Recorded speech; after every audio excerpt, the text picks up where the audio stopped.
పళనికి వెళ్తున్నాము.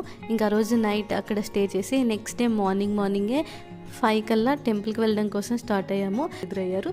So crowd ఎక్కువగా ఉంటుంది అని చెప్పి ఆమె ఉండే కొండ. మేము వచ్చేసి ఫస్ట్ వించ్ రూట్ నుంచి వెళ్దామని అయితే వించ్ స్టేషన్ దగ్గర క్యూలో నించున్నాము. ఇక్కడ వచ్చేసి టికెట్ కౌంటర్ 7 o'clock ఓపెన్ చేస్తారంటే మాకు ఎదురుగా ఇలా మొక్కులు చెల్లించుకునే వాళ్ళు ఇలా ఎక్కువగా ఎదురయ్యారు. వీళ్ళు తల మీద చూడండి ఏవో కలిశాలు అండ్ అలానే నెమలి కలిసింది. చూడడానికి చాలా బాగుంది కదా, చాలా బాగా వేశారు. అసలు హనుమంతుని కొండపైకి వెళ్లే దారిలో ఈ కొండ మీద కొన్ని నెమళ్ళు కూడా కనిపిస్తాయి.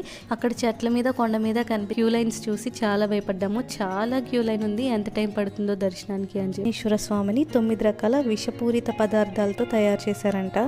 అవన్నీ సెట్. అండ్ ఇక్కడ కనిపిస్తుంది వచ్చేసి వించ్ స్టేషన్. నాకు వచ్చేసి ఇక్కడ వించ్ స్టేషన్ అండ్ అలానే రోప్వే కనిపించాయి. టెంపుల్లో ఇచ్చే ప్రసాదం కానీ మనం కొనుక్కునే ప్రసాదం కానీ ఇలా ఉంటుంది. పంచామృతం ఇస్తారు.